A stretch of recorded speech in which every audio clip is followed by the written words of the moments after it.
कई साल पुरानी बात है। राजा जैसे ही के बड़े से राज्य में एक राजकुमारी रहती थी जिसका नाम था सौम्या। वो अपने तेज दिमाग और हर चीज को जानने की चाहत के लिए जानी जाती थी। उसने अपनी पूरी जिंदगी बड़े बड़े गुरुओं और किताबों से ढेर सारा ज्ञान लिया था, पर उसके दिल में दो सवाल हमेशा घूमते रहते थे।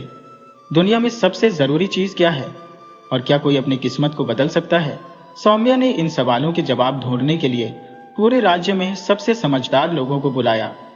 कई सारे विद्वान आए, सबने अपनी अपनी बातें रखी, पर कोई भी ऐसा जवाब नहीं दे पाया जिससे सौम्या का मन भर जाए।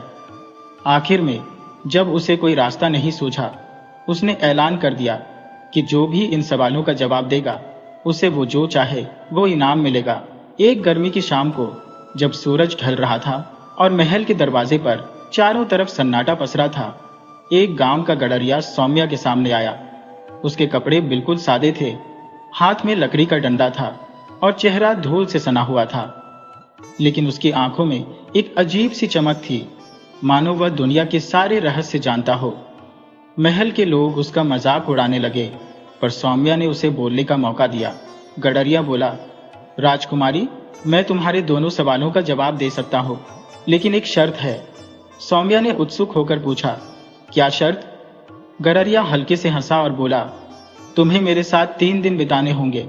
अगर 3 दिन में जवाब न मिला तो मैं खुद तुम्हें बता दूंगा। सौम्या ने थोड़ा सोचा, फिर उसने हामी भर दी। वो अकेली घोड़े पर बैठकर गडरिये के साथ उसकी छोटी सी झोपड़ी की तरफ चल पड़ी। पहले दिन गडरिया सौम्या को एक ऊंचे पहाड़ पर ले गया। वहां हवा तेज थी और चारों तरफ सिर्फ जंगल और नदियां दिख रही थी। गडरिया बोला, देखो, यह दुनिया कितनी बड़ी है। यहाँ न राजा का कोई जोर चलता है न प्रजा का।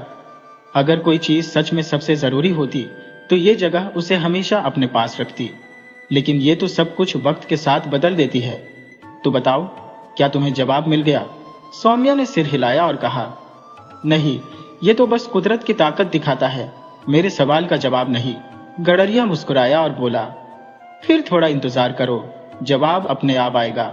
दूसरे दिन गडरिया सौम्या को एक गांव में ले गया। वहां एक बूढ़ी औरत अपने खेत में मेहनत कर रही थी। उसका बेटा जंग में मर गया था, पर वो फिर भी बिना शिकायत के काम कर रही थी। सौम्या ने उससे पूछा, तुम्हारी जिंदगी इतनी मुश्किल रही, फिर भी तुम शिकायत क्यों नहीं करती? बूढ़ी औरत हल्के से हंसी और बोली, किस्मत वही है जो हम मान लेते हैं। अगर मैं चाहूं तो इसे बदल सकती हूँ, पर इसके लिए पहले मुझे खुद को बदलना होगा। सौम्या को यह बात अजीब लगी, पर उसे अब भी जवाब नहीं मिला। उसने गडरिये से कहा, मुझे अभी भी शक है। गडरिया बोला, अभी एक दिन और बाकी है। तीसरे दिन गडरिया सौम्या को एक अंधेरी गुफा में ले गया। अंदर जाते ही एक पत्थर पर कुछ लिखा दिखा। जो सबसे जरूरी है, उसे देखने के लिए आंखों की नहीं, दिल की जरूरत होती है, और जो अपनी किस्मत बदलना चाहता है उसे पहले खुद में बदलाव लाना होगा। सौम्या ने वो शब्द बार बार पढ़े। अचानक उसे सब समझ आ गया। उसने गडरिये से कहा, अब मैं समझ गई, दुनिया में सबसे जरूरी चीज है अपने आप को जानना। जब तक हम खुद को नहीं समझेंगे कुछ भी कीमती नहीं लगेगा, और किस्मत, वो तो हम खुद बनाते हैं। गडरिया हल्के से हंसा और बोला, अब तुम्हें अपने जवाब मिल गए। लेकिन जैसे ही सौम्या ने उसकी तरफ देखा, गडरिया धीरे धीरे धुंध में गायब होने लगा। सौम्या चौंक गई और बोली, तुम कौन हो? गडरिया हवा में घुलते हुए बोला, मैं वही हूं जिसे तुम ढूंढ रही थी। मैं ज्ञान हो, मैं सच हो। जब तक तुम सवाल पूछती रहोगी, मैं किसी न किसी रूप में तुम्हारे सामने आता रहूंगा। और फिर वो पूरी तरह गायब हो गया। सौम्या महल लौट आई, पर अब वो पहले जैसी नहीं थी। उसे हर चीज में नया मतलब दिखने लगा था। उसने समझ लिया कि ज्ञान कितना कीमती है, पर यह भी जाना कि सिर्फ ज्ञान ही सब कुछ नहीं, उसे सही ढंग से इस्तेमाल करना असली समझदारी है। उसने राज्य में नए नियम बनाए, जहां पढ़ाई के साथ साथ अपने आप को समझने और जागरूक होने को भी अहमियत दी गई। और इस तरह एक सादा सा गडरिया, जो सच में सादा नहीं था, सौम्या को वो जवाब दे गया जिसे वो सालों से ढूंढ रही थी। लेकिन वो गडरिया सच में कौन था? कोई साधु, कोई कल्पना, या सच की तलाश में जन्मा एक सपना? ये कोई नहीं जानता।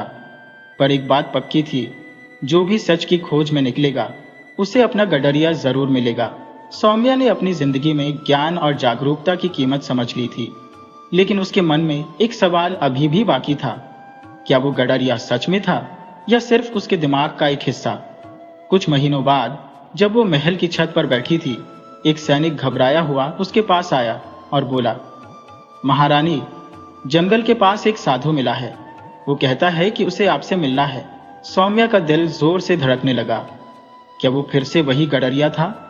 जब वो जंगल पहुंची तो देखा कि वही गडरिया एक पेड़ के नीचे बैठा था, लेकिन इस बार उसके कपड़े पहले से ज्यादा साफ और चमकीले थे। उसकी चेहरे पर एक अलग सा नूर था, जैसे वो अब कोई आम इंसान नहीं बल्कि कोई खास शक्ति हो।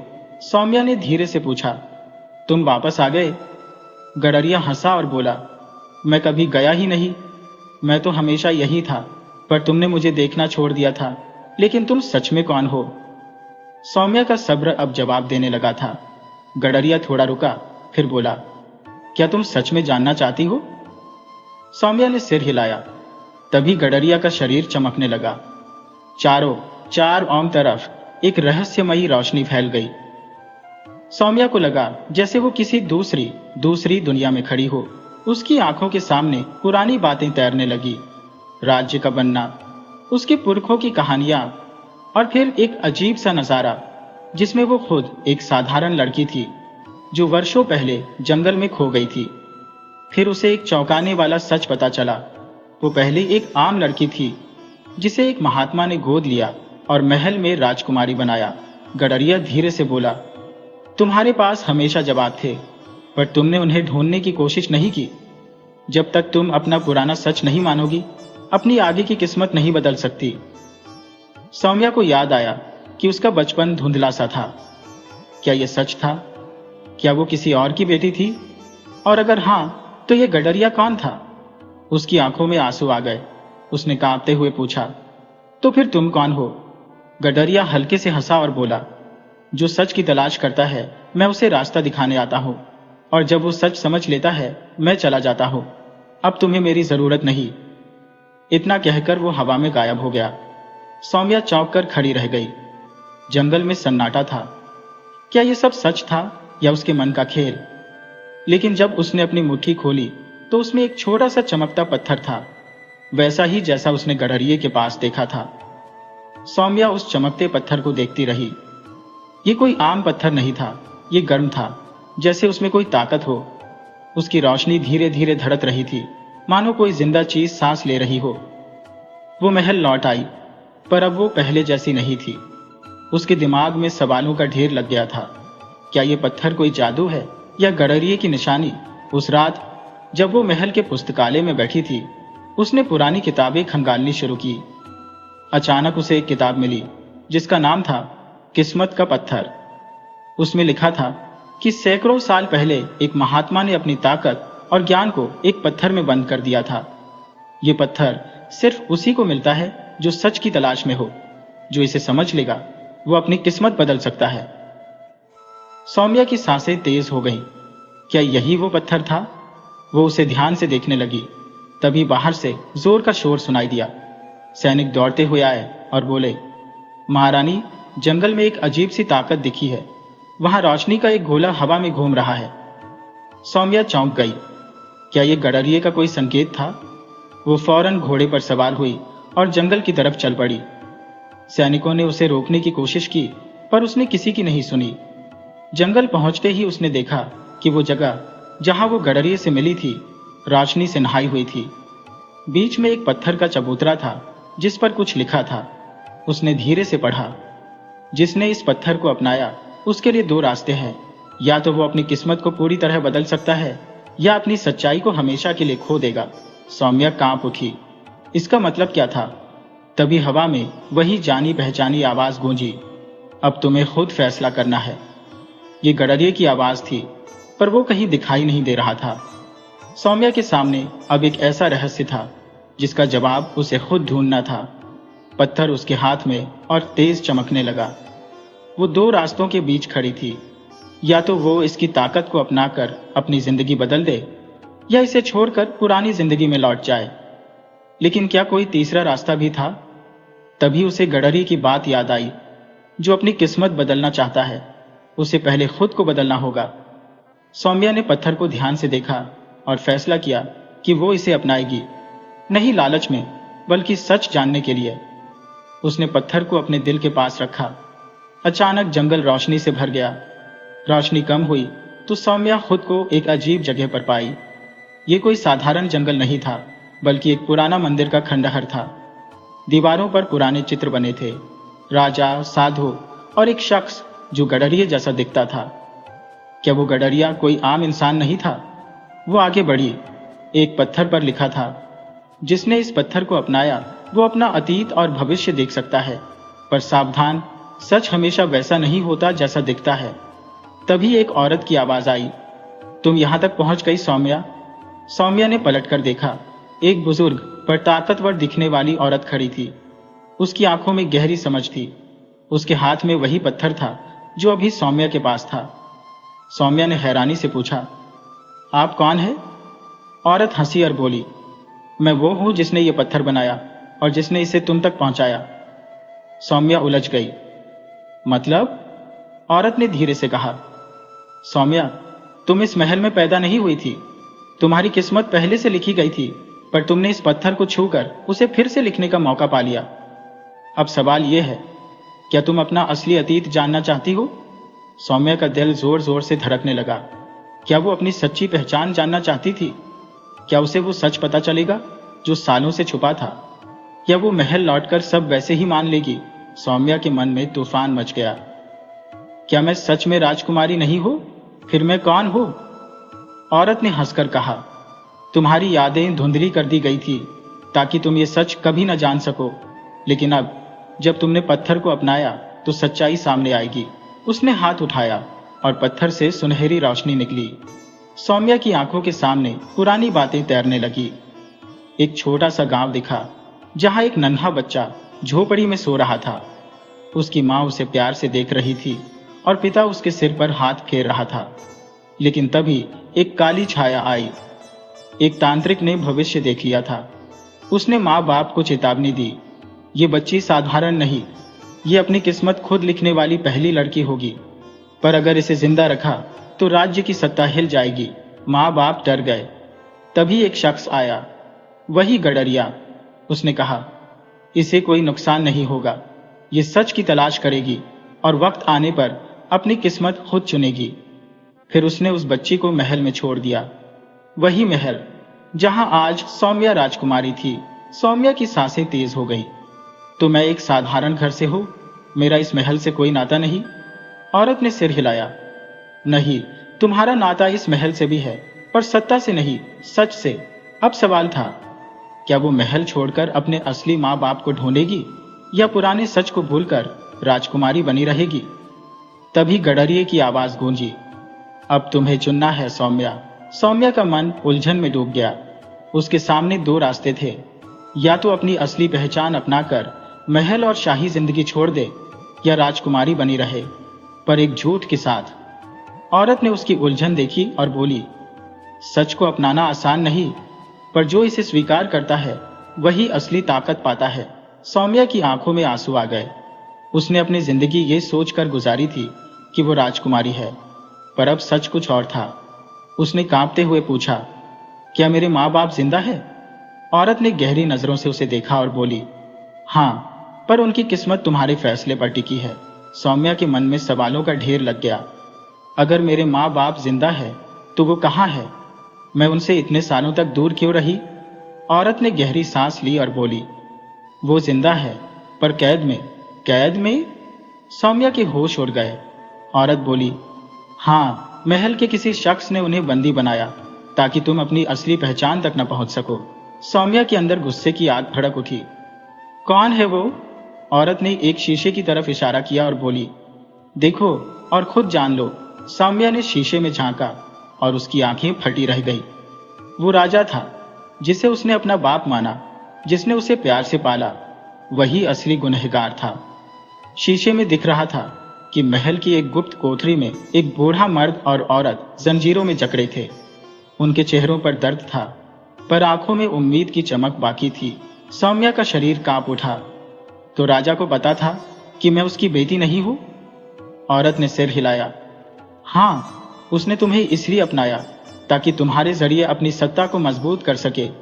वो जानता था कि तुम्हारी असली पहचान सामने आई तो उसका तख्त खतरे में पड़ जाएगा। सौम्या ने मुठियाओं भींच ली। मैं अपने माँ बाप को आजाद करूंगी, लेकिन फिर क्या?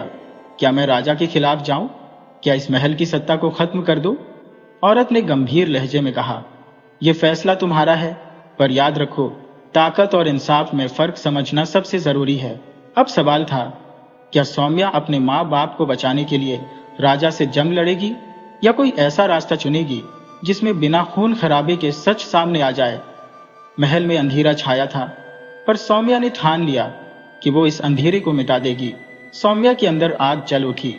उसने तय कर लिया कि वो अपने माँ बाप को हर हाल में बचाएगी और राजा के धोखे को सबके सामने लाएगी।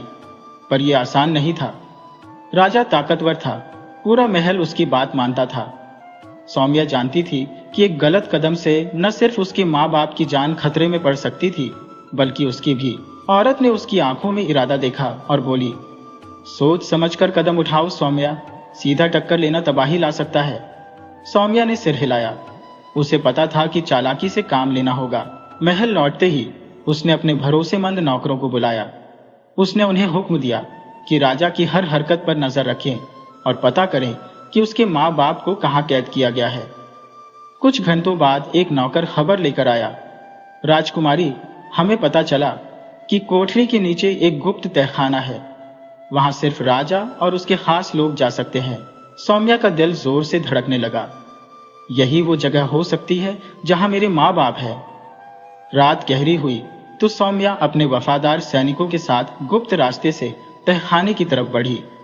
दीवारों पर मशालों की हल्की रोशनी थी और दूर से पहरेदारों की आवाजें आ रही थी। वो दीवार से सटी रही, फिर सही मौके पर तेजी से आगे बढ़ी। उसके सैनिक भी पीछे पीछे थे, कदम फूंक फूंक कर रखते हुए। आखिरकार वे एक भारी लोहे के दरवाजे तक पहुंचे। सौम्या ने कान लगाया। अंदर से हल्की आवाजें आ रही थी। मुझे यकीन है वो आएगी, वो हमें बचाने आएगी। सौम्या का दिल भर आया। ये उसकी मां की आवाज थी। उसने इशारा किया और सैनिकों ने दरवाजा तोड़ दिया। अंदर का नजारा देख सौम्या की आंखें नम हो गईं। 2 लोग जर्जर हालत में जंजीरों में जकड़े थे, लेकिन उनके चेहरों पर उम्मीद की चमक थी। मां, पिता! सौम्या दौड़कर उनके पास पहुंची। दोनों की आंखों में पहले हैरानी, फिर खुशी छा गई। लेकिन इससे पहले कि वो उन्हें आजाद कर पाती, पीछे से तेज कदमों की आवाज आई। सौम्या ने तलवार निकाल ली। वो जानती थी कि ज्यादा देर टिकना मुश्किल था। उसके कुछ सैनिक गिर चुके थे और राजा के सैनिकों की तादाद बढ़ती जा रही थी। तभी महल के बड़े दरवाजे पर जोर का धमाका हुआ। गांव के लोग और महल के कुछ वफादार सैनिक जो सौम्या का सच जान चुके थे, उसकी मदद के लिए आ गए।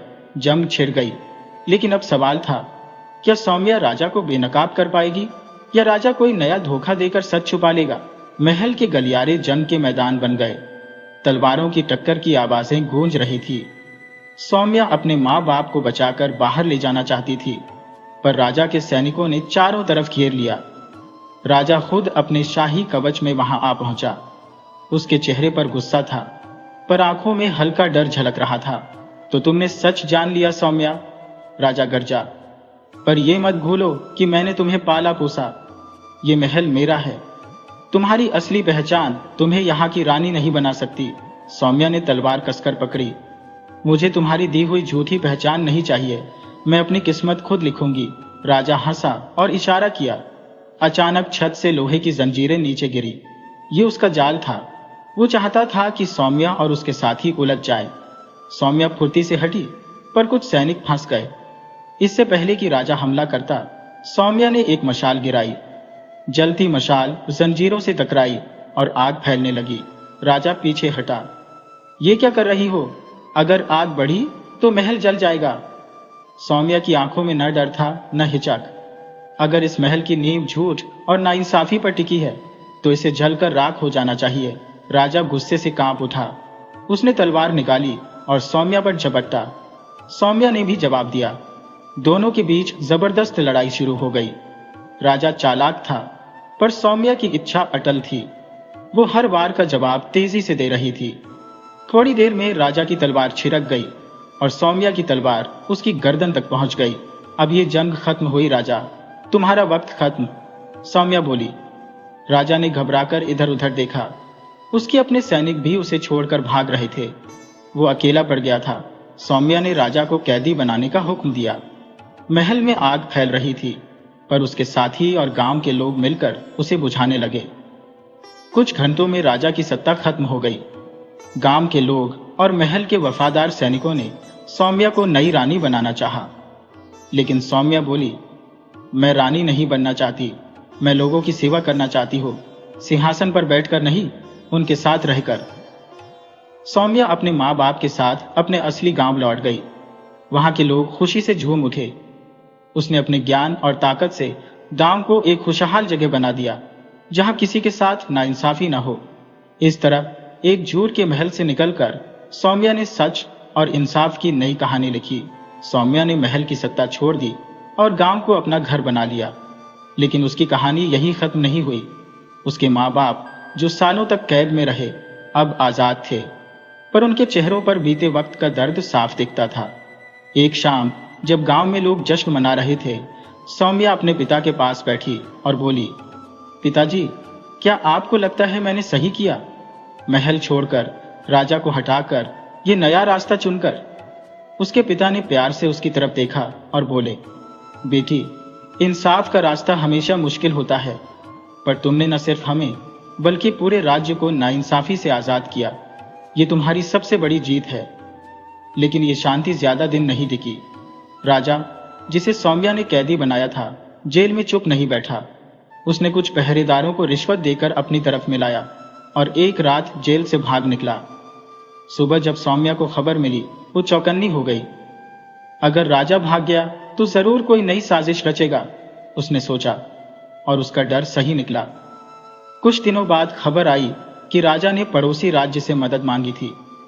उस राज्य का क्रूर राजा तैयार हो गया कि वो महल वापस दिलाएगा, पर बदले में आधा राज्य लेगा। गांव के लोग डर गए। वे जानते थे कि राजा बदला लेने के लिए कुछ भी कर सकता है, लेकिन सौम्या ने ठान लिया कि वो अपनी जमीन बचाएगी। उसने गांव वालों और पुराने सैनिकों को इकट्ठा किया और बोली, हम पहले भी नाइंसाफी से लड़े थे और अब फिर लड़ेंगे, लेकिन इस बार हम सिर्फ जीत के लिए नहीं, अपने आने वाली कल को बचाने के लिए लड़ेंगे। राजा अपनी नई फौज के साथ गांव पर हमला करने आया, पर उसे अंदाजा नहीं था कि सौम्या तैयार थी। जैसे ही उसकी फौज गांव की सरहद पर पहुंची, सौम्या के सैनिकों ने चारों तरफ से घेर लिया। सौम्या राजा के सामने खड़ी हुई और बोली, तुम अभी भी अपने घमंड में जी रहे हो, पर अब यह खेल खत्म हो चुका है। राजा ने गुस्से में तलवार निकाली और सौम्या पर झपटा, लेकिन सौम्या पहले से मजबूत थी। कुछ ही पलों में उसने राजा को हरा दिया। राजा को हमेशा के लिए देश से निकाल दिया गया। पड़ोसी राज्य ने सौम्या की ताकत देखकर समझौता कर लिया। अब गांव में न डर था न नाइंसाफी। लोग चैन से जी रहे थे। सौम्या ने सिंहासन ठुकराकर एक सलाहकार टीम बनाई, जिसमें गांव के सबसे समझदार और ईमानदार लोग थे। अब राज्य कोई एक राजा नहीं, बल्कि पूरा गांव मिलकर चलाता था। वक्त बीतता गया, पर सौम्या का नाम लोगों के दिलों में बस गया। उसने दिखा दिया कि असली ताकत तलवार में नहीं, सच, हिम्मत और इंसाफ में होती है। इस तरह एक गडरिये की बेटी ने न सिर्फ अपनी किस्मत बदली, बल्कि पूरे राज्य का भविष्य नया कर दिया। राज्य में शांति थी, पर सौम्या के मन में एक नया सपना जागा। वो जानती थी कि सिर्फ जंग जीतने से बदलाव नहीं आता। असली बदलाव तब आता है जब लोग पढ़े लिखे और अपने पैरों पर खड़े हो। उसने फैसला किया कि अब वो राज्य को ज्ञान और तरक्की के रास्ते पर ले जाएगी। उसने पूरे राज्य में स्कूल खुलवाए ताकि हर बच्चा पढ़ सके। किसानों को नई तकनीक से खेती सिखाई, व्यापारियों को ईमानदारी और साफ सफाई की अहमियत समझाई। सैनिकों को बताया कि तलवार से ज्यादा जरूरी समझ और इंसाफ है। धीरे धीरे राज्य में नई क्रांति आई। अब ये साधारण गांव नहीं था, देश में इसे सबसे बेहतरीन और इंसाफ वाली जगह माना जाने लगा।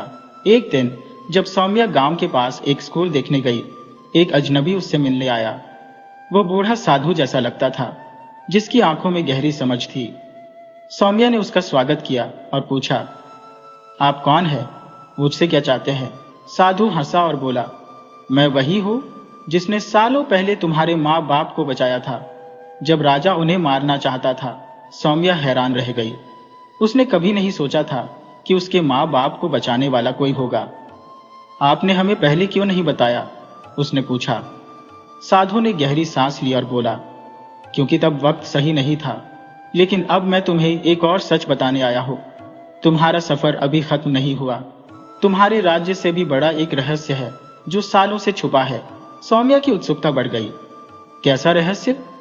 साधु ने इशारा किया कि वो उसके साथ एक खास जगह चले। सौम्या अपने भरोसेमंद सैनिकों और सलाहकारों अर्जुन, वेदांत और अनाया के साथ उसके पीछे चल पड़ी। जंगल, पहाड़ और नदियां पार करते हुए वे एक गुफा तक पहुंचे। साधु ने एक पुरानी किताब निकाली जिस पर अनजान भाषा में कुछ लिखा था। ये उस खोए हुए ज्ञान की चाबी है जिसे राजा ने सालों पहले मिटाने की कोशिश की थी। ये ज्ञान दुनिया बदल सकता है, पर खतरनाक भी है। क्या तुम इसे जानने को तैयार हो? साधु ने गंभीर लहजे में पूछा। सौम्या ने गहरी सांस ली। वो जानती थी कि यह सफर आसान नहीं होगा, पर सच और इंसाफ की खोज उसकी फितरत थी। उसने साधु की तरफ देखा और हंसकर बोली, मैं हमेशा तैयार हूं। साधु ने कांपते हाथों से किताब सौम्या के सामने रखी। वो धूल से ढकी थी, पर जैसे ही सौम्या ने उसे छुआ, वो हल्के से चमक उठी। ये क्या है? सौम्या ने पूछा। साधु बोला, ये तुम्हारे पुरखों का ज्ञान है। इसमें ऐसे राज छुपे हैं जो राज्य को नया रूप दे सकते हैं, पर गलत हाथों में गए तो तबाही भी मचा सकते हैं। सौम्या ने किताब खोलने की कोशिश की, पर इसके अक्षर किसी अनजान भाषा में थे। क्या आप इसे पढ़ सकते हैं? उसने साधु से पूछा। साधु ने सिर हिलाया। इस भाषा को वही पढ़ सकता है जो अपने दिमाग, शरीर और आत्मा पर पूरा काबू रखता हो। ये कोई आम किताब नहीं, ये खुद अपने पढ़ने वाले को चुनती है। तभी गुफा में हलचल हुई। हवा तेज चलने लगी और ऐसा लगा जैसे कोई छुपी ताकत जाग उठी हो। किताब के पन्ने अपने आप पलटने लगे और उसमें से एक रहस्यमयी रोशनी निकली जो सौम्या के माथे पर पड़ी। अचानक सौम्या को एक अलग दुनिया दिखने लगी। वो एक पुरानी सभ्यता के बीच खड़ी थी। ऊंचे महल, लोग अजीब ताकतों का इस्तेमाल करते हुए, और एक सिंहासन पर एक रानी जो सौम्या जैसी दिखती थी। रानी ने सौम्या को देखा और बोली, तुम यहां हो, यानी वक्त आ गया है। सौम्या घबरा गई। ये सब क्या है? आप कौन है? रानी हंसी और बोली, मैं तुम्हारे पुरखों में से हूं। ये राज्य कभी सिर्फ तलवारों से नहीं, सच और आध्यात्मिक ताकत से चलता था, पर एक धोखे ने यह ज्ञान छीन लिया। अब तुम्हारी जिम्मेदारी है कि इसे वापस लाओ और सही इस्तेमाल करो। लेकिन सावधान, तुम्हारे दुश्मन भी जाग चुके हैं। अचानक सौम्या की नजर वापस गुफा में आई। माहौल डरावना हो गया था। गुफा के दरवाजे पर काले कपड़ों में कुछ छायाएं दिखी। उनकी आंखों में अजीब चमक थी। साधु का चेहरा सख्त हो गया। वे आ गए, वे इसे रोकना चाहते हैं। सौम्या ने तलवार पकड़ी। तो हमें तैयार रहना होगा। गुफा के बाहर जंग छिड़ने वाली थी। सौम्या जानती थी कि यह सिर्फ लड़ाई नहीं, एक नई यात्रा की शुरुआत थी जो राज्य और इतिहास को नया रूप देगी। काले कपड़ों वाले धीरे धीरे अंदर आए। वे इंसान नहीं, कोई और ताकत लगते थे। सौम्या ने तलवार निकाली, पर साधु ने उसका हाथ पकड़ा। तलवार से नहीं, दिमाग की ताकत से लड़ो। सौम्या समझ नहीं पाई, पर तभी उनमें से एक बोला, तुम नहीं जानती कि तुमने क्या खोल दिया। ये किताब तुम्हारे लिए नहीं, इसे हमें दे दो, वरना अंजाम भुगतना पड़ेगा। सौम्या ने डट कर कहा, यह ज्ञान सबके लिए है, किसी लालची ताकत के लिए नहीं। मैं इसे तुम्हें कभी नहीं दूंगी। इतना सुनते ही वे हवा में तैरने लगे। उनके हाथों से नीली रोशनी निकली जो सौम्या की तरफ आई। सौम्या झुककर बची, पर गुफा की दीवारें हिलने लगी। साधु ने फटाफट किताब सौम्या को पकड़ाई। इसे खोलो और इसकी ताकत को महसूस करो। सौम्या ने कांपते हाथों से किताब खोली। अचानक उसे उसकी भाषा समझ आने लगी। वो हैरान रह गई। ये वही भाषा थी जो उसने सपने में देखी थी। पढ़ो, साधु चिल्लाया। सौम्या ने किताब में लिखे मंत्र को जोर से पढ़ा। जैसे ही शब्द हवा में गूंजे, गुफा में सुनहरी रोशनी फैल गई। उन छायाओं की ताकत कमजोर होने लगी। वे जम गए, जैसे कोई अदृश्य ताकत उन्हें रोक रही हो। उनमें से एक चीखा, ये मुमकिन नहीं, ये ताकत अभी भी जिंदा है। सौम्या को समझ आया, कि ये कोई साधारण किताब नहीं, ये एक खास ग्रंथ था जो सिर्फ इंसाफ चाहने वाले को अपनी ताकत देता था। उसने मंत्र और जोर से पढ़ा। छायाएं दर्द से चिल्लाने लगी, उनके काले कपड़े जलने लगे और वो धुएं में गायब हो गए। गुफा शांत हो गई। साधु ने राहत की सांस ली और सौम्या से बोला, अब तुम्हें अपना असली मकसद समझ आया? सौम्या ने सिर हिलाया। यह सिर्फ मेरा राज्य नहीं, पूरी दुनिया का खोया हुआ ज्ञान है। लेकिन अगर ये लोग इसे चाहते थे तो और भी दुश्मन होंगे। साधु हंसा। इसलिए तुम्हें अपनी यात्रा जारी रखनी होगी, ये तो बस शुरुआत है। सौम्या ने किताब अपने पास रखी और गुफा से बाहर निकली। सूरज की पहली किरण पहाड़ों से झांक रही थी, जैसे नया दौर शुरू होने का संकेत दे रही हो। लेकिन उसके मन में सवाल थे। अगर ये ज्ञान इतना अहम था तो इसे क्यों छुपाया गया? और ये लोग कौन थे? उसने गहरी सांस ली और ठान लिया कि अब वो सच की तलाश में निकलेगी, चाहे इसके लिए उसे पूरी दुनिया घूमनी पड़े। सौम्या के मन में सवालों का भंवर था। उसने कभी नहीं सोचा था कि उसकी जिंदगी इस मोड़ पर आएगी। वो एक साधारण राजकुमारी से योद्धा बनी और अब सच की खोजी बन रही थी। साधु ने बताया कि यह किताब सिर्फ एक हिस्सा थी। दुनिया में और भी गुप्त ग्रंथ थे जिनमें बड़े बड़े राज्य छुपे थे। तुम्हें दूर दूर तक जाना होगा, उन जगहों को ढूंढना होगा जहां यह ज्ञान छुपा है, साधु बोला। सौम्या ने अपने खास साथियों को बुलाया। अर्जुन उसका सेनापति, वेदांत उसका समझदार सलाहकार और अनाया उसकी बचपन की दोस्त और योद्धा। हम एक लंबी यात्रा पर जा रहे हैं, सौम्या बोली। जो चाहे मेरे साथ आए, पर यह आसान नहीं होगा। सबने एक साथ हामी भरी। साधु ने बताया कि पहला सुराग दक्षिण में एक पुराने मंदिर में था। वो मंदिर सालों से वीरान था और वहां जाने वाले कभी लौटकर नहीं आए। सौम्या और उसकी टीम घोड़ों पर सवार होकर दक्षिण की तरफ निकल पड़े। कई दिन तक वे पहाड़, नदियां और घने जंगल पार करते रहे। माहौल बदलने लगा। हवा में ठंडक थी और जंगल का सन्नाटा डरावना लग रहा था। ये जगह कुछ ठीक नहीं लग रही, अनाया धीरे से बोली। कुछ भी हो, सावधान रहो, अर्जुन ने तलवार कसकर पकड़ते हुए कहा। आखिरकार वे उस पुराने मंदिर तक पहुंचे। मंदिर बड़ा और शानदार था, पर पूरी तरह खंडहर बन चुका था। दरवाजे जंग से भरे थे और दीवारों पर अजीब चित्र बने थे जो कुछ कह रहे थे। सौम्या ने दरवाजा छुआ और वो अपने आप खुल गया। अंदर घना अंधेरा था। हवा ठंडी और भारी थी, जैसे वहां कोई सालों से सोया हो और अब जाग रहा हो। तैयार रहो, सौम्या ने धीरे से कहा और मशाल जलाई। सब अंदर गए और तभी दरवाजा जोर से बंद हो गया। चारों तरफ से अजीब आवाजें गूंजने लगी। तुम यहां क्यों आए? आवाजें साफ नहीं थी, पर मंदिर में फैल रही थी। सौम्या और उसकी टीम ने तलवारें निकाल ली, पर कुछ दिख नहीं रहा था। तभी दीवारों के चित्र चमकने लगे और वे हिलने लगे जैसे जिंदा हो गए हो। सौम्या ने किताब कसकर पकड़ी। उसे लगा कि यहां कोई ताकत काम कर रही थी।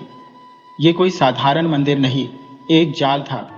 अचानक जमीन कांपने लगी। सामने के पत्थर हटे और एक बड़ा दरवाजा खुला। उसके अंदर एक गहरी खाई थी और दूसरी तरफ एक सुनहरी मूर्ति रखी थी। साधु के शब्द सौम्या के कानों में गूंजे। सच की खोज आसान नहीं, यह सिर्फ उन्हीं मिलेगा जो अपनी सबसे बड़ी परीक्षा पास करेंगे। सौम्या की सांसें तेज हो गईं। यह उसकी असली परीक्षा थी। खाई के सामने खड़ा दरवाजा किसी गहरे राज्य की तरह लग रहा था। सौम्या की नजर सुनहरी मूर्ति पर टिकी, पर उसे पाने के लिए खाई पार करनी थी। वो साधारण नहीं लग रही थी। वेदांत ने दीवारों पर बने निशानों को पढ़ा। यहां लिखा है कि जो इस खाई को पार करने की कोशिश करेगा वो कभी वापस नहीं लौटा। अर्जुन ने मशाल आगे बढ़ाई, पर खाई के पास उसकी लौ बुझ गई। वहां कोई छुपी ताकत थी। तभी दीवार की एक मूर्ति हिलने लगी।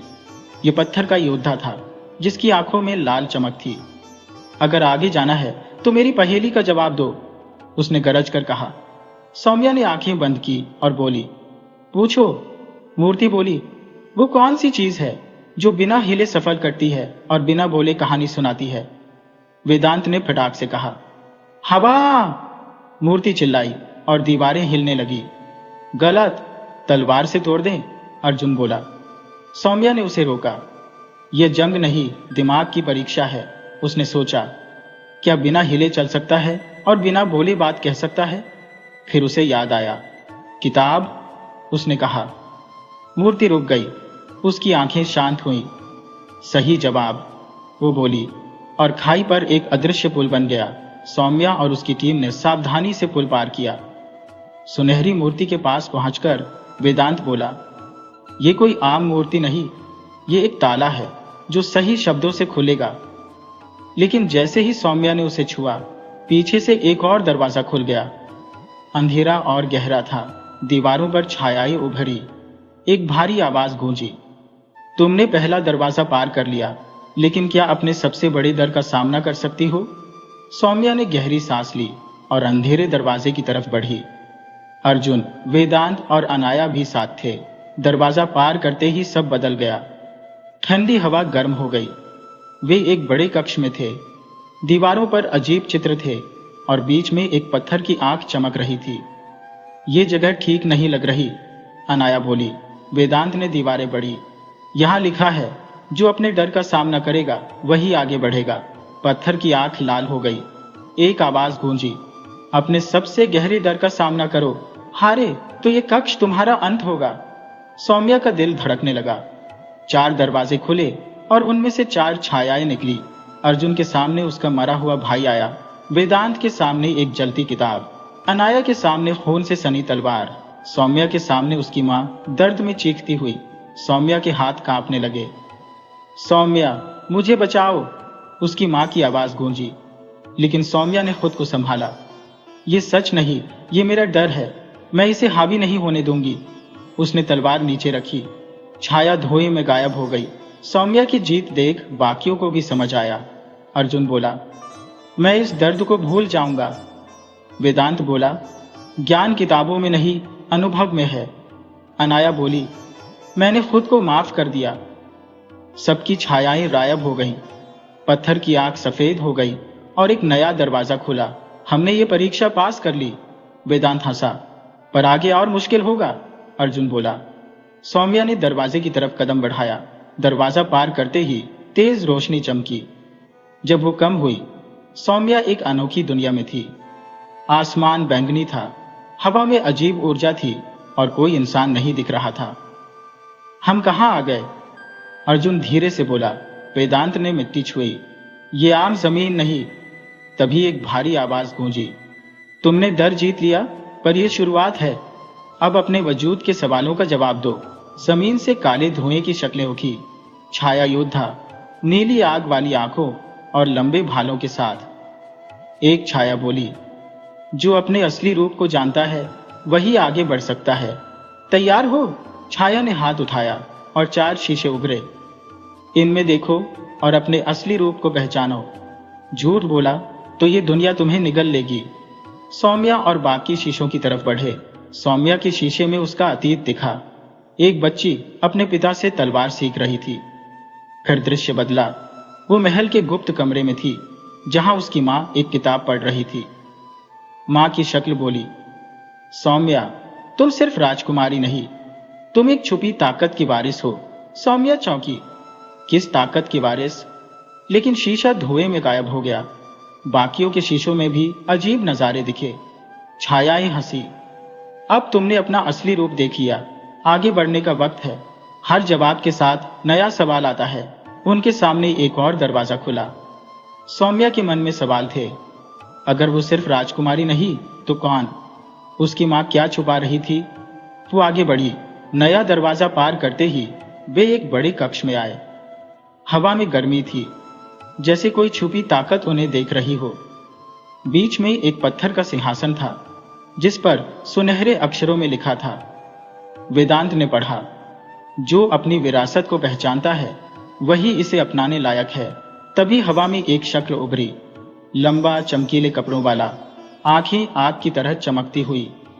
सौम्या, तुम यहां तक आ गई, उसने गहरी आवाज में कहा। सौम्या ने डर दबाया। तुम कौन हो? मेरा इंतजार क्यों कर रहे थे? वो हंसा। मैं तुम्हारे पुरखों का रक्षक हूं। ये जगह तुम्हारी है। मेरी? मैं तो बस एक राजकुमारी हूं। नहीं, उसकी आवाज गूंजी। तुम अग्निवंशी वंश की आखिरी वारिस हो, एक ऐसा वंश जिसकी ताकत को छुपाने के लिए इतिहास से मिटा दिया गया। तुम्हारी माँ ने इसे बचाया और अब तुम्हारी बारी है। सौम्या को यकीन नहीं हुआ। मैंने अपने वंश के बारे में ऐसा कुछ नहीं सुना। वेदांत ने दीवारों के चित्र देखे। शायद इसे जानबूझकर छुपाया गया। सौम्या ने सिंहासन के शब्द छुए। अचानक कक्ष रोशनी से भर गया। चित्र जिंदा हो गए। सैकड़ों साल पहले की जंग। अग्निवंशी योद्धा अपनी ताकत से अजेय थे, पर लालच में कई राज्यों ने उन्हें खत्म करने की साजिश की। सौम्या की मां ने यह ताकत छुपाई, लेकिन इससे पहले कि सौम्या सब समझ पाती, कक्ष हिलने लगा। वक्त कम है, वो शख्स बोला। अपनी ताकत अपनाओ, वरना अंधेरा तुम्हें खत्म कर देगा। तभी दरवाजे से काली छायाएं उभरी। वे आ गए। अर्जुन ने तलवार निकाली। वेदांत ने मंत्र पढ़कर ढाल बनाई, पर छायाएं ताकतवर थी। एक छाया बोली, हमें वो ताकत दो जो तुम में छुपी है। सौम्या ने मुट्ठियां भींची। अब ये सिर्फ सफर नहीं, जंग थी। सदियों से तय की गई जंग। छायाएं तेजी से बढ़ी। सौम्या का दिल धड़क रहा था। उसके अंदर एक गर्मी दौड़ रही थी। अपनी ताकत पहचानो, उस शख्स की आवाज गूंजी। तुम्हारी मां ने इसे तुम में छुपाया, अब इसे जागने दो। एक छाया उस पर झपटी। सौम्या ने हाथ उठाए और उसकी हथेलियों से सुनहरी आग निकली। छाया चीख कर राख हो गई। सब चौंक गए। ये क्या था? सौम्या ने अपनी हथेलियां देखी। वेदांत बोला, तुम अग्निवंशी ताकत की वारिस हो। ये तुम्हारी असली शक्ति है। अब खत्म करने का वक्त है। सौम्या ने हथेली उठाई। एक आग की लौ हवा में तैरकर छायाओं से टकराई और वे राख बन गई। अर्जुन और अनाया भी हमले में जुट गए। वेदांत ने मंत्रों से कक्ष को बचाया। छायाएं एक एक कर खत्म हुई, लेकिन सबसे बड़ी छाया आगे आई। सोचती हो ये जंग जीत ली? ये तो शुरुआत है। कक्ष हिलने लगा। दीवारों में दरारें पड़ गई। जमीन से काला धुआं उठा। वो शख्स बोला, आखिरी फैसला तुम्हारा है। इसे खत्म न किया तो ये तुम्हारा अंत होगा। सौम्या ने छाया को घोरा। मैं अपने पुरखों की विरासत नहीं खोने दूंगी। उसकी दोनों हथेलियां जल उठी। उसने पूरी ताकत से आग का तूफान छोड़ा। छाया चीख कर राख हो गई। दीवारों की लिपियां चमकी और एक धमाके के साथ कक्ष रोशनी से भर गया। धूल हटी तो सौम्या सिंहासन के सामने खड़ी थी। वो शख्स गायब था, पर उसकी आवाज गूंजी, तुमने अपनी ताकत पहचान ली, पर यह सफर खत्म नहीं हुआ। असली जंग अब शुरू होगी। सौम्या ने गहरी सांस ली। अब वो अपनी नियति समझ चुकी थी। अंधेरे से लड़ना और अपने वंश की ताकत को जागृत करना। लेकिन क्या वो इसके लिए तैयार थी?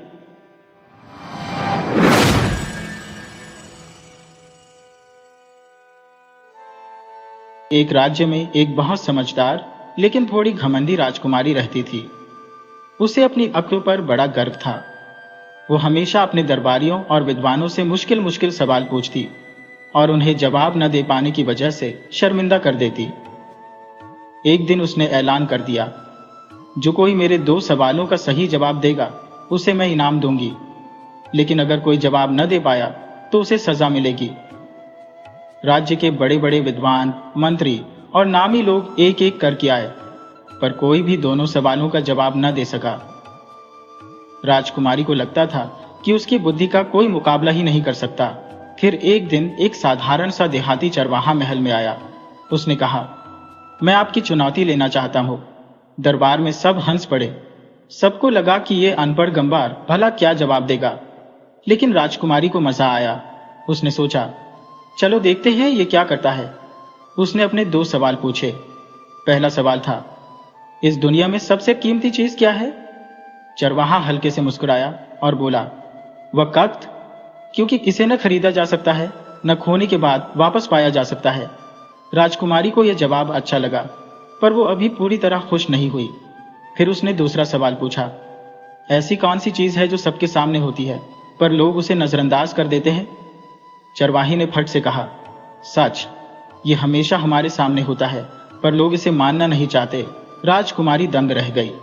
उसे लगा था कि यह चरवाहा भी बाकियों की तरह हार मान लेगा, पर इसके जवाब तो गहरे और सच्चे थे। दरबार में सबके कान खड़े हो गए। कुछ लोगों को यह बर्दाश्त नहीं हुआ कि एक साधारण चरवाहा राजकुमारी की अक्ल से टक्कर ले ले। फिर भी राजकुमारी ने मुस्कुराकर कहा, तू सच में कमाल का है, लेकिन अब मैं तुझसे एक आखिरी सवाल पूछूंगी। अगर तू इसका जवाब दे देगा तो मैं तुझे जीता हुआ मान लूंगी। चरवाहे ने हाँ में सिर हिलाया। राजकुमारी ने गहरी सांस ली और बोली, मैं कौन हूं? महल में सन्नाटा छा गया। चरवाहे ने थोड़ा सोचा, फिर हल्के से हंसकर कहा, अगर मैं सच बोलूं तो क्या आप उसे कबूल करेंगी? राजकुमारी ने हाँ कहा। चरवाहा बोला, आप वो है जो सच को समझने लगी है, पर उसे पूरी तरह अपनाने से अभी डरती है। ये सुनते ही राजकुमारी का चेहरा बदल गया।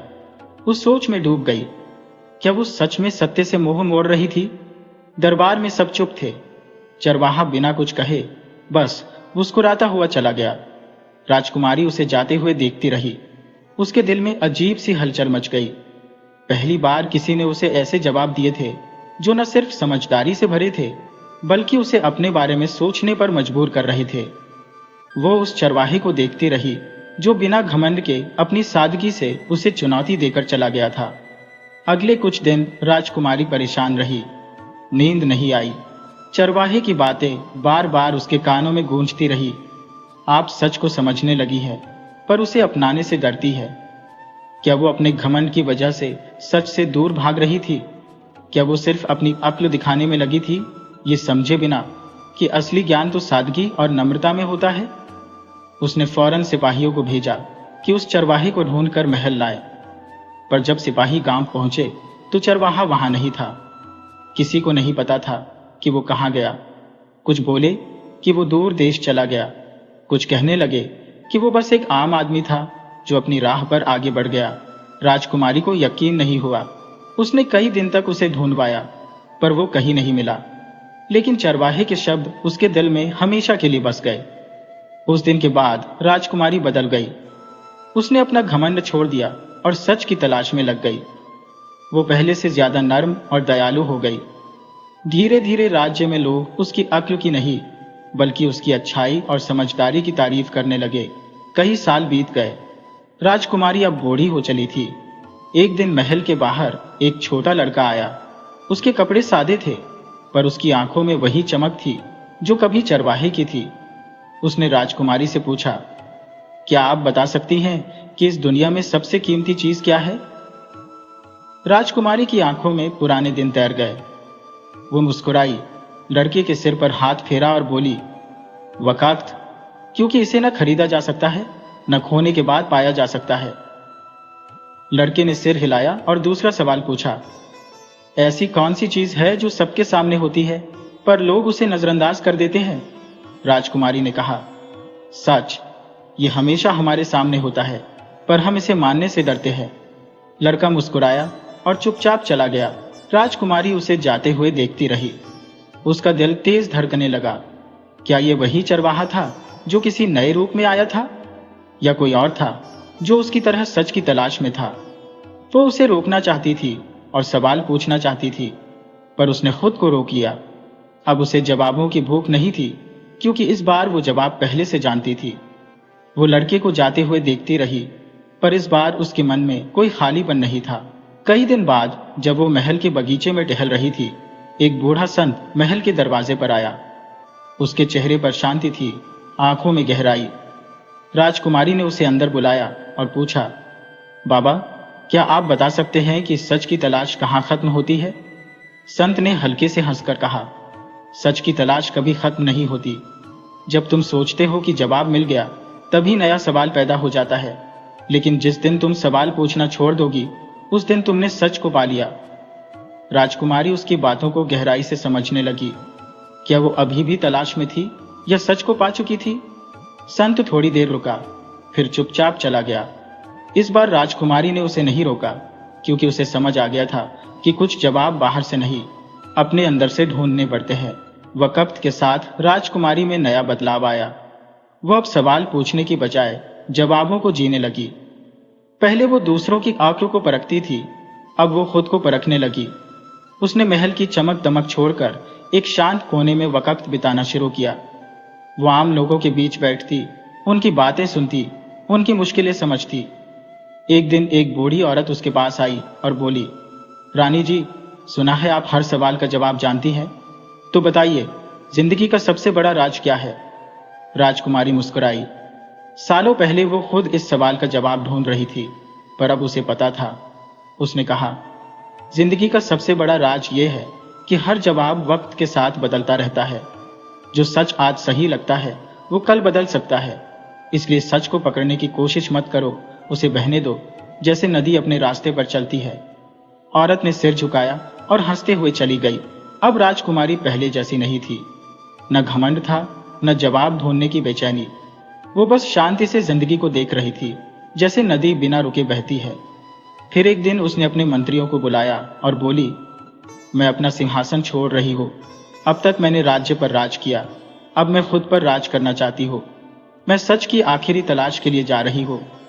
सब हैरान रह गए, पर किसी ने उसे रोका नहीं। उस रात राजकुमारी ने महल से बाहर कदम रखा। उसने सारे शाही कपड़े उतार दिए और सादा लिबास पहन लिया। वो अंधेरे में गायब हो गई, जैसे नदी समंदर में मिल जाती है। कोई नहीं जानता कि वो कहाँ गई। कुछ कहते हैं कि उसने किसी गांव में साधारण जिंदगी बिताई, कुछ मानते हैं कि वो जंगल में तपस्विनी बन गई।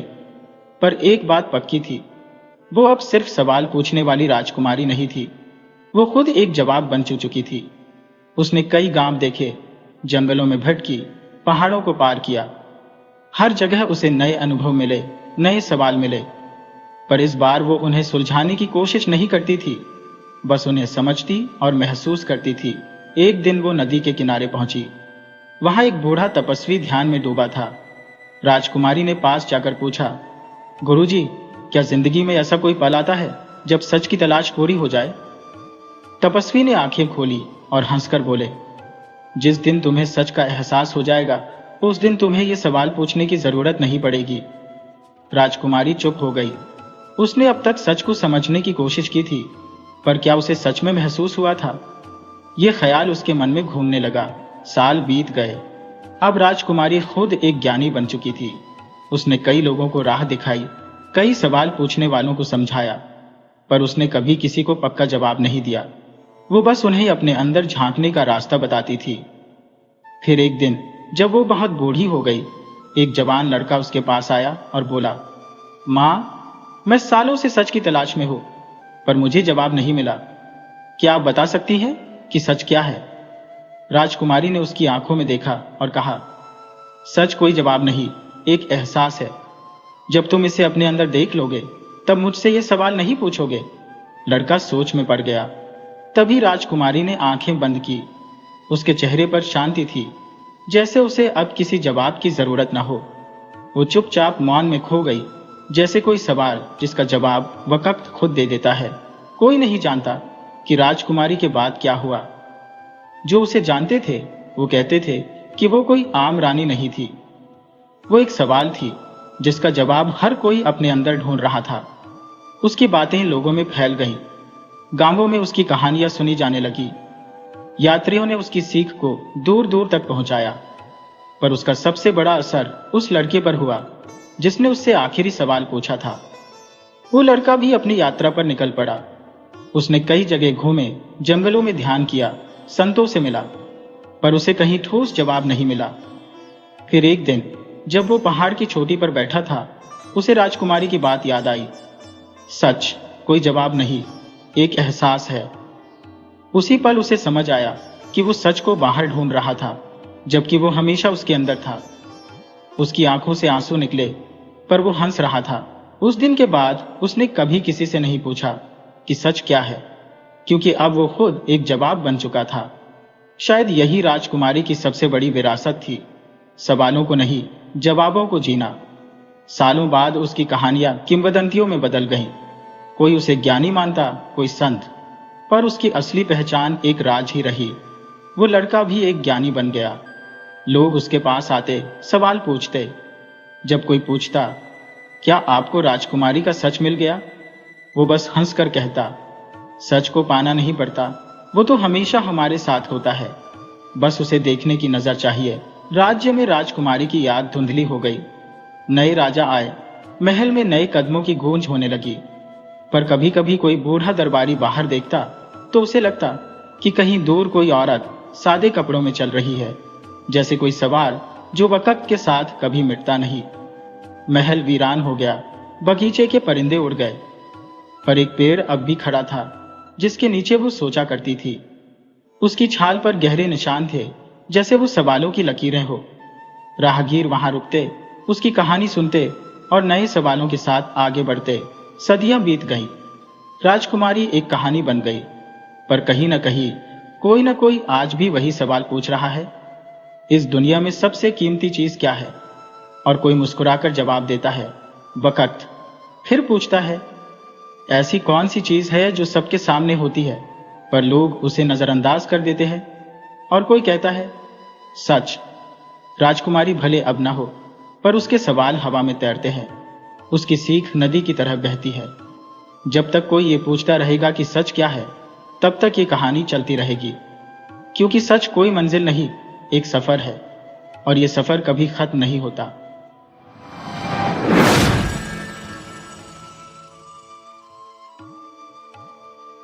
श्रीमान नानक चंद एक बड़े ही निर्धन मनुष्य थे। उनके 3 पुत्र थे और एक कन्या। वह प्रायः उदास ही रहते और अपनी किस्मत को कोसते। 50 के मासिक वेतन पर वह एक सेठ के पास मुनीम का काम करते थे। वेतन 50 और परिवार का खर्चा 60। अवकाश के समय वह 2-3 आर्टिकल्स के पत्र भी लिखा करते थे। वहां से उन्हें 15-20 की आमदनी हो जाती थी, परंतु इतना कुछ करने के बाद भी हाथ तंग ही रहता था।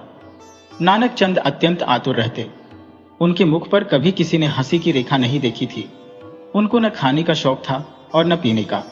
उनके साथ काम करने वाले लोग सोचते कि कैसा कंजूस आदमी है, जरा कपड़े तो उजले रखा करो। नानक चंद इन बातों का कोई उत्तर न देते और टाल जाते। जिस सेठ के पास काम करते थे, वहां पर 1 बजे के लगभग एक खाने वाला आता तो बाबू लोग कामकाज छोड़कर उसके आसपास घेरा लगा लेते थे। कोई 2 आने का जाता, कोई 4, परंतु नानक चंद को किसी ने भी कभी कोई वस्तु खाते हुए नहीं देखा। लोगों का ख्याल था कि उनकी प्रकृति ही ऐसी है, वे पेट काट काट कर बचाते हैं। लोग उन्हें कंजूस समझते थे, परंतु सच्चाई इससे कोसों दूर थी। नानक चंद कंजूस ना थे। दूसरे बाबुओं की तरह वह भी चाहते थे कि उजले वस्त्र रखें, परंतु पैसा पास न था।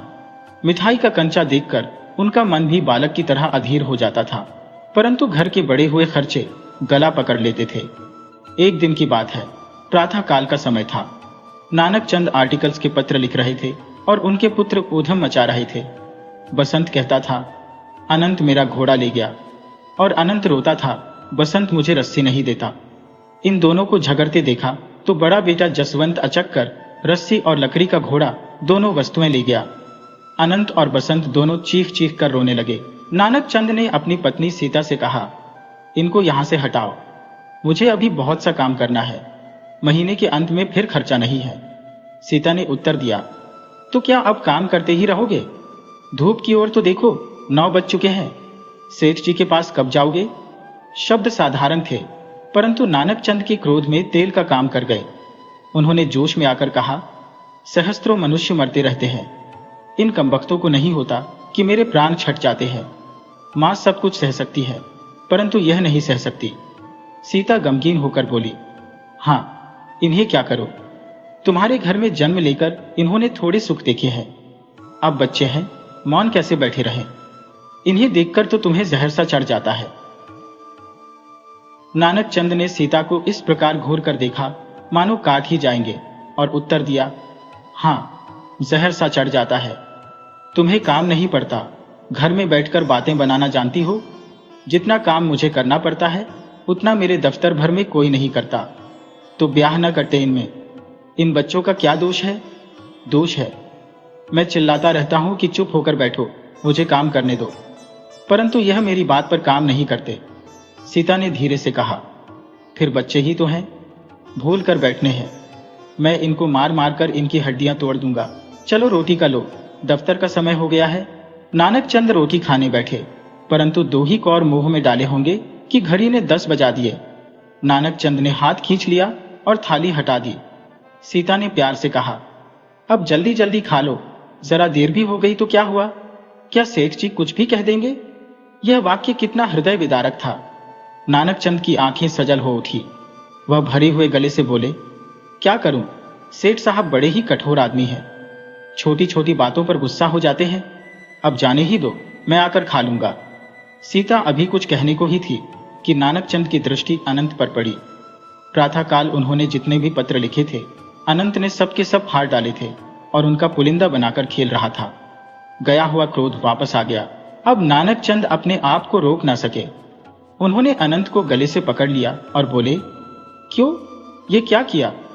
इस समय उनके शब्दों में किसी सिंह की गर्जना थी।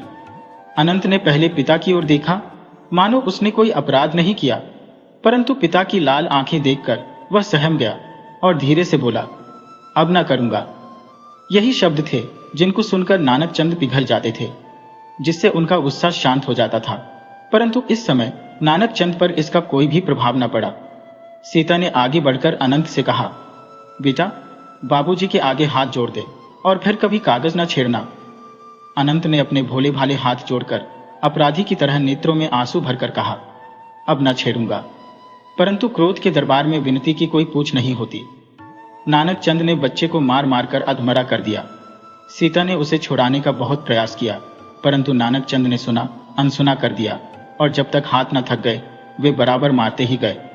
इस मार से उनका क्रोध उतर गया, परंतु फटे हुए कागजों को कौन जोड़ सकता था। घर से बाहर जाकर उन्हें अपने की पर बड़ा ही पछतावा हुआ।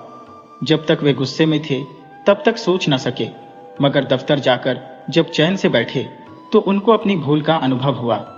सोचने लगे, मैंने ऐसे ही बच्चे को मार दिया। बच्चे को क्या पता था कि उसने क्या कर दिया। वे कागज मेरे लिए बहुत ही कीमती थे, लेकिन बच्चे के लिए तो वह एक रड्डी का सामान थे। भूल उसकी नहीं, मेरी थी। मुझे चाहिए था कि मैं कागजों को संभाल कर रखता, ना कि इस तरह से चारपाई पर फेंक देता। मैंने ठीक नहीं किया।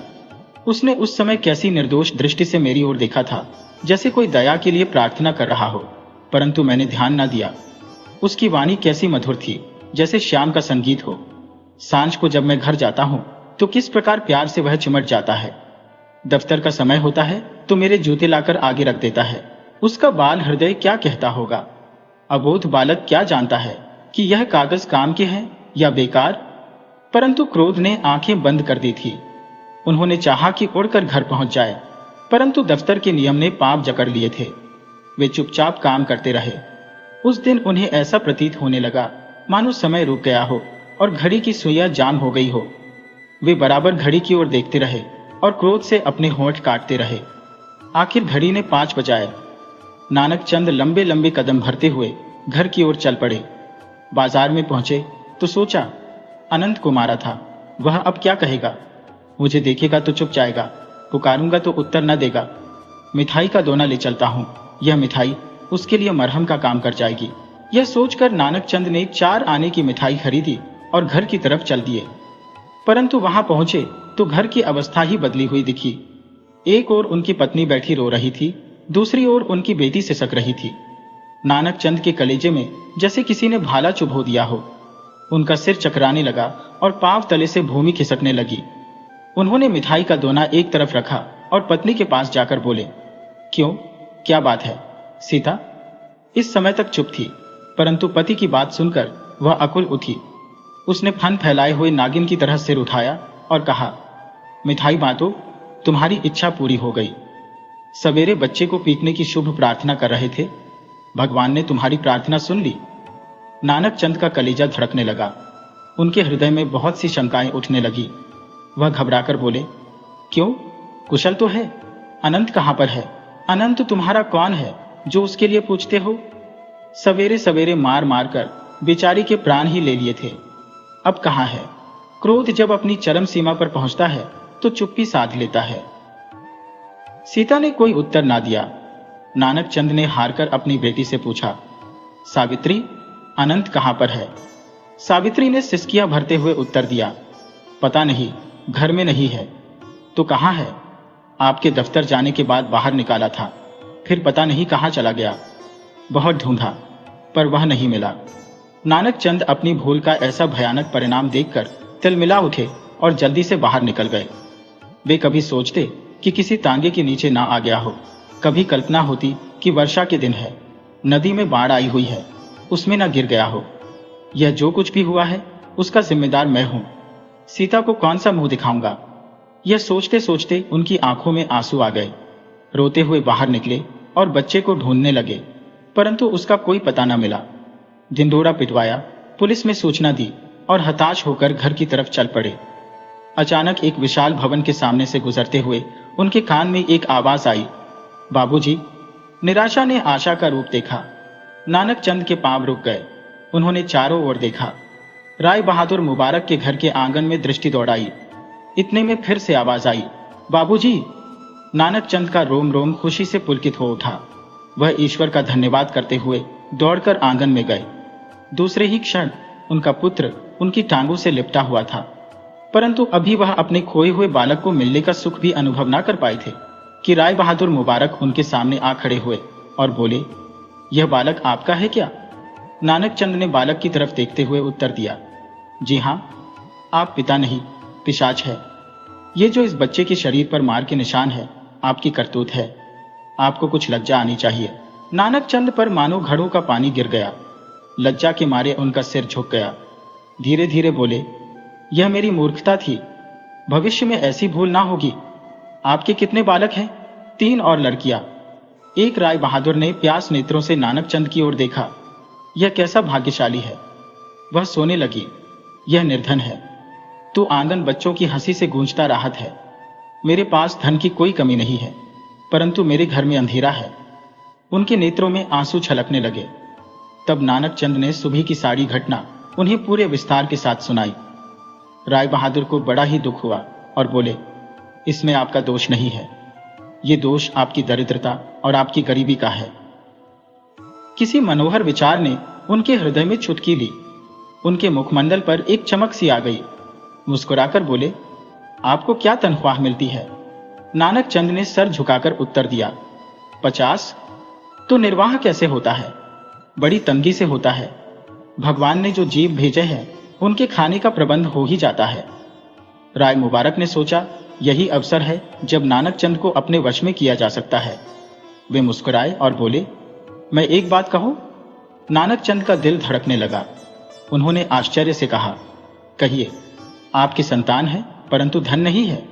मेरे पास धन है परंतु पुत्र को तरसता हूं। यदि हम दोनों मिल जाएं तो हम दोनों के क्लेश दूर हो सकते हैं। मैं आपकी बात समझा नहीं। राय बहादुर कुछ क्षणों तक चुप रहे, मानो अपनी बात के प्रभाव को दोगुना करना चाहते हो। फिर बोले, बात स्पष्ट है। आप अपना यह लड़का मुझे दे दीजिए। मैं इसे गोद ले लूंगा और अपना पोसी पुत्र बनाऊंगा। मेरे पश्चात यह मेरी संपत्ति का अधिकारी होगा और इसके बदले में मैं आपको एक मकान दूंगा और 100 हर महीने दिया करूंगा। यदि आप इस बात को स्वीकार कर लें तो मेरे यहां मानो बेटा। नानक चंद को लगा मानो वह कोई सपना देख रहे हो। उन्हें विश्वास न हुआ कि राय मुबारक सचमुच यह बात मन से कह रहे हैं।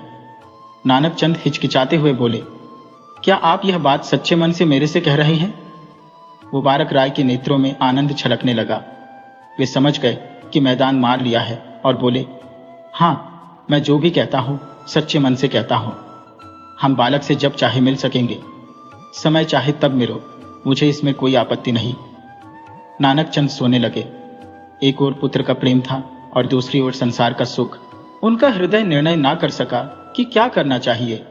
अंत में वे बोले, मैं अपनी पत्नी से एक बार परामर्श कर लूं, आपको कल उत्तर दूंगा। यह बात सुनते ही सीता मानो आकाश से नीचे गिर पड़ी।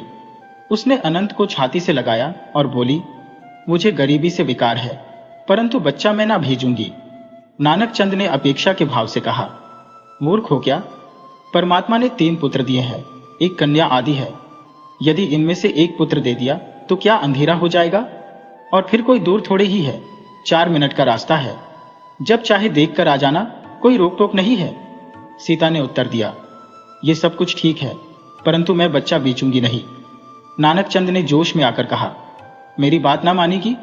और सब बातें मानूंगी, पर यह ना मानूंगी। मैं मां हूं, डायन नहीं हो। इसका मूल्य मेरा क्रोध होगा, मुझे वह भी स्वीकार है। नानक चंद को आशा न थी कि बात यहां तक बढ़ जाएगी। वह कड़क कर बोले, ये बात है तो फिर मैं वही करूंगा जो मेरे जी में आएगा। देखो तुम मेरे हाथ कैसे पकड़ती हो। सीता ने यह सुना और बेहोश होकर गिर पड़ी, परंतु नानक चंद ने इसकी परवाह नहीं की और राय बहादुर का प्रस्ताव स्वीकार कर लिया। अब उनका बेटा राय बहादुर के पास था। नानक चंद अब पहले वाले नानक चंद ना थे। राय बहादुर की उदारता ने उन्हें माला माल कर दिया था। अब वे अच्छे घर में रहते, अच्छे वस्त्र पहनते, शान से बाग में बैठकर हवा खाने जाते। उस समय उनकी आंखों में अभिमान खेलता था, परंतु लोग उनसे प्रश्न नाते थे। कोई कहता, भिखारी राज सिंहासन पर चढ़ बैठा, अब तो परमात्मा ही रक्षा करें। कोई कहता, यह तो नीचे मनुष्य है, एक एक मिल गया तो आप ऐसे बाहर हो गया। कोई कहता, बेटी के बदले में धन मिल गया है, देखिए इसका परिणाम क्या होगा। अर्थात जो जिसके मन में आता वह वही कह देता, और यह बातें पीठ पर नहीं बल्कि नानक चंद के सामने कही जाती थी। परंतु नानक चंद इनका जवाब देते हुए कहते, मैं किसी को कष्ट नहीं देता, किसी का दिल नहीं दुखता, फिर मुझे यह लोग ईर्ष्या क्यों करते हैं। राय बहादुर मुझे रुपया देते हैं, मैं लेता हूं, इसमें लोगों के हृदय में शोक क्यों उठाता है। मैंने किसी की चोरी नहीं की, किसी के ढाका नहीं डाला, कोई पाप नहीं किया, फिर लोग मुझे जलते क्यों हैं। इसका कारण क्या है। मुझे देखकर उनके तन में आग जाती है, इसका क्या कोई उपाय हो सकता है। मगर प्रतिदिन सोने पर भी उनको कोई समझ में नहीं आता। यहां तक कि उन्होंने इस बात पर विचार करना भी छोड़ दिया था। परंतु ऐसा करने पर भी वह अनुभव करते कि जिस बात की आशंका थी वह पूरी ना हुई। उनकी पत्नी दिन रात उदास पड़ी रहती। वह उठती तो सर चकराता, बैठी तो अपने आप ही रोने लगती, सोई तो चौंक कर उठ जाती। उसे ना बच्चों का ध्यान था और ना ही घर के कामकाज का। यहां तक कि उसे खाने पीने की भी सुध नहीं थी। ऐसा लगता था मानो उसी पर किसी ने जादू कर दिया हो। नानक चंद का जीवन अब दुख में होने लगा था। वह प्रायः सोचते, बड़ी ही मूर्खता की मैंने लक्ष्मी की ओर फूलों की सिया समझ कर गए थे, परंतु इसमें तो कांटे ही कांटे निकले। बाहर निकलते तो लोगों की नोकझोंक सुनते, घर जाते तो पत्नी एकदम उदासीन और बीमार पड़ी रहती। नानक चंद घबरा गए। उनका यह विचार कि धन में सुख है अब सच ना निकलता था।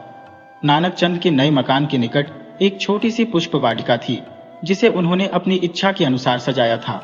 शाम के समय सीता को वहां पर ले जाते और उसे प्रश्न करने की चेष्टा करते, परंतु सीता के चित्त को शांति कहाँ मिलती थी। उसी पर कोई भी प्रभाव न पड़ता। इससे पहले वह हंसमुख और चंचल थी, परंतु अब उसके मुख पर मुस्कुराहट कभी न झलकती थी। सीता का हृदय भी बहुत ही दुखी था, परंतु वह अपने दुख को जबान पर लाना उचित न समझती थी। इस हृदय वेदना का परिणाम यह हुआ कि सीता का शरीर दुर्बल होने लगा और उसे हल्का हल्का ज्वर रहने लगा। खाट से उठाना उसके लिए कठिन हो गया। राय मुबारक को भी जब यह समाचार मिला तो उन्हें भी चिंता हुई। उन्होंने एक योग्य डॉक्टर भेजा और साथ ही कम करने के लिए नौकरानी का भी प्रबंध कर दिया, जो दिन रात सीता के सिरहाने खड़ी रहती थी। परंतु इतना सब करने पर भी सीता का रोग कम ना हुआ। वह दिन ब दिन और भी शिथिल होती जा रही थी। यहां तक कि नानक चंद ने एक दिन डॉक्टर से पूछा, कोई भी औषधि काम क्यों नहीं कर रही। डॉक्टर ने विचित्र दृष्टि से नानक चंद की ओर देखा और उत्तर दिया, क्या कहूं, जहां तक हो सकता है मैं कर रहा हूं, फिर यह ठीक क्यों नहीं हो रही। नानक चंद ने व्यग्रता से पूछा, इस विषय में मैं कुछ नहीं कह सकता, डॉक्टर ने कहा। नानक चंद को चिंता हुई और फिर पूछने लगे, कहीं रोग असाध्य तो नहीं हो रहा। देखिए, मुझे धोखे में न रखें, जो भी बात है साफ साफ कह दीजिए। डॉक्टर ने उत्तर दिया, इसका बचाना अब कठिन है। नानक चंद के मस्तक पर पसीना आ गया। वे रुक कर बोले, यदि किसी पहाड़ पर ले जाऊं तो कैसा रहेगा, कोई फायदा ना होगा। फिर कोई और उपाय है जिससे इनका बचाना संभव है। और कोई उपाय नहीं है, डॉक्टर ने गंभीरता से उत्तर दिया। नानक चंद समझ गए कि डॉक्टर साहब क्या उपाय बताएंगे। फिर वे संभल कर बोले, मैं करूंगा, आप बताइए तो सही। यह बच्चे के वियोग में मर रही है, उसके वापस आने से इनके लिए संजीवनी बूटी हो जाएगी। मैं मानता हूं इसके लिए आपको भारी बलिदान करना होगा, परंतु पत्नी और संतान के सामने संसार के सभी सुख व्यर्थ है। इसमें कोई संदेह नहीं कि अब आपको सुख प्राप्त है, परंतु इनका हृदय 24 घंटे अपने बच्चे के लिए रोता रहता है। जहां पर अग्नि सुलग रही हो वहां पर औषधि क्या कर सकती है। इसीलिए यदि आपको अपनी पत्नी से प्रेम है और इन्हें बचाने की इच्छा है तो इनका बच्चा लाकर इन्हें वापस कर दें। इनके रोग की यही औषधि है। यह विचार नानक चंद के मन में पहले भी कई बार आया था, परंतु दूसरे के मुख से सुनकर उनके पैर भूमि में गड़ गए। उन्होंने नीचे की ओर देखते हुए उत्तर दिया, मैं स्वयं पछता रहा हूं, मैं कैसे भूल कर बैठा। आपके शब्दों ने मेरा विचार और भी दृढ़ कर दिया है। मैं इस संबंध को तोड़ दूंगा तो अभी लिखा पढ़ी नहीं हुई है। जी नहीं, जरा हौसले से बातचीत करना, उनके रोग में मत आना। इसकी चिंता न करें, मैं सब कुछ ठीक कर लूंगा। नानक चंद भले प्रकार से जानते थे कि सीता के रोग का कारण अनंत का वियोग है, परंतु वे इस बात की आशंका न थी कि यह रोग इतना घातक सिद्ध होगा, और इसी कारण से वे इस समय संभाले हुए थे। परंतु डॉक्टर की बात सुनकर उनका साहस टूट गया और उन्होंने निश्चय कर लिया कि जल्दी से जल्दी बालक को वापस ले आएंगे। इस कारण से उन्होंने अपना एक नौकर राय बहादुर के घर भेजा और अनंत का हालचाल पूछा।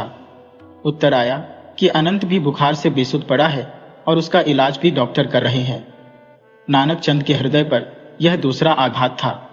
वे जल्दी से सीता के पास पहुंचे। वह नेत्र मूंद कर पड़ी थी। नानक चंद अधीर हो उठे।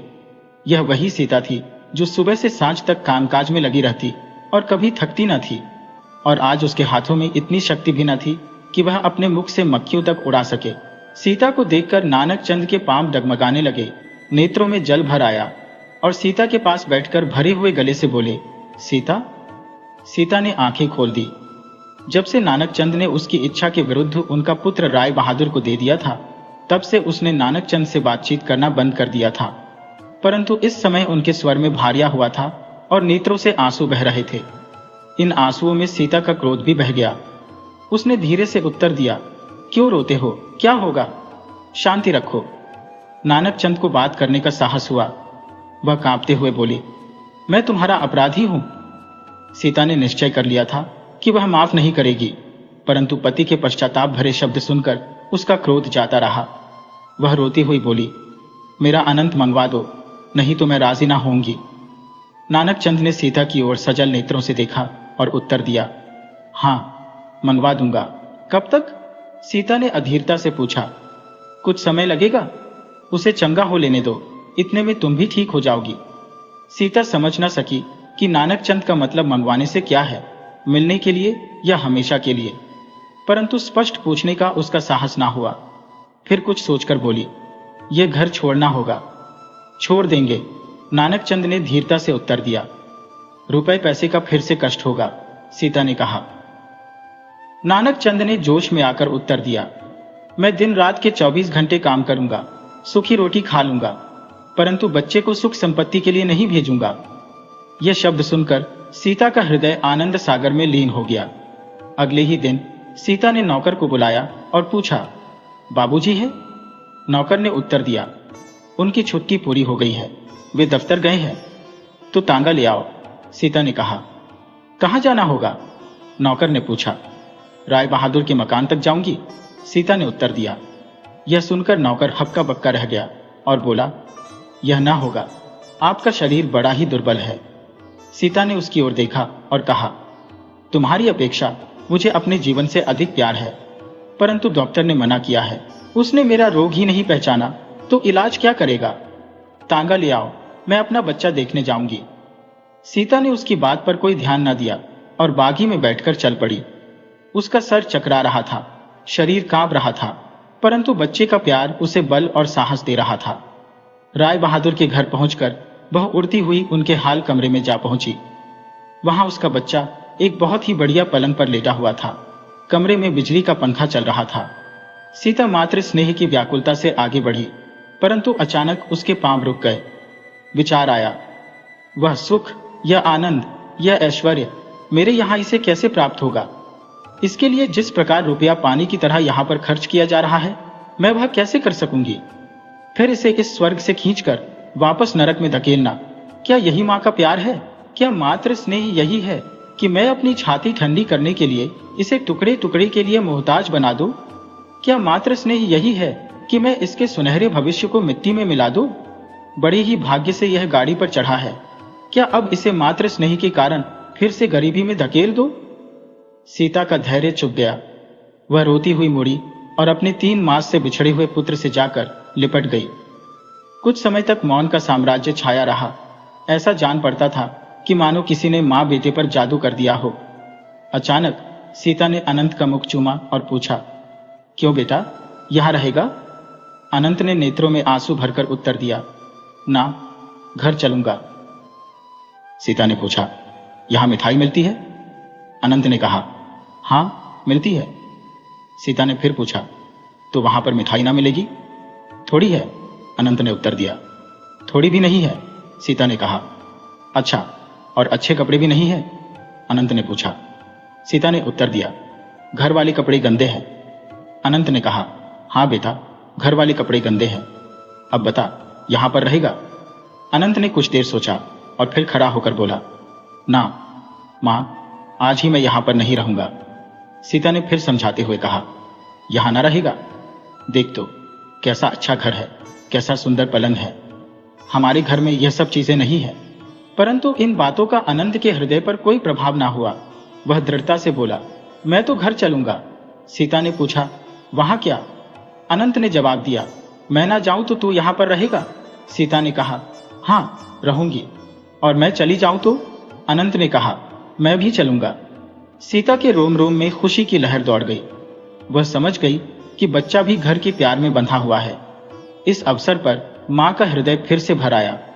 वही मातृ स्नेह जो बच्चे के भविष्य की खातिर अपने सुख को छोड़ने के लिए तैयार था, अब बच्चे की इच्छा पर अपने सुख को वापस पाने के लिए तैयार हो गया। ये एक आध्यात्मिक दृश्य था। कैसा पवित्र प्रेम था जिसकी उपमा संसार भर में नहीं मिलती। सीता ने अनंत को छाती से लगाया और इस प्रकार भागी मानो कोई चोर हो। दूसरे दिन इन दोनों का जोश ठंडा हो गया। यह समाचार राय बहादुर ने सुना तो वह बहुत ही छटपटाए, परंतु अभी तक लिखा पढ़ी ना होने के कारण वह कुछ ना कर सके। हाँ, नानक चंद को वह घर छोड़ना पड़ा और जो रुपए ले चुके थे उन्हें लौटाने के लिए सीता के आभूषण बेचने पड़े। जब आभूषण बिक गए तो नानक चंद ने हंसते हुए कहा, लो, अब तुम्हारे आभूषण तो गए। सीता ने अनंत की ओर इशारा किया और कहा, मेरा यह अनमोल आभूषण मेरे पास है, परमात्मा से यही मांगती हूं। सीता और नानक चंद अब दोनों खुश थे। उनके दिन कष्ट से कटे थे, परंतु वे प्रसन्न रहते थे। नानक चंद पहले अपनी कंगाली पर कुटते रहते थे, परंतु अब उन्हें कभी उदास नहीं देखा गया।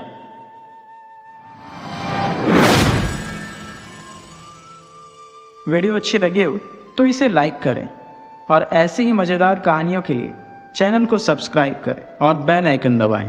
ज़्यादा से ज़्यादा अपने दोस्तों को शेयर करें। धन्यवाद।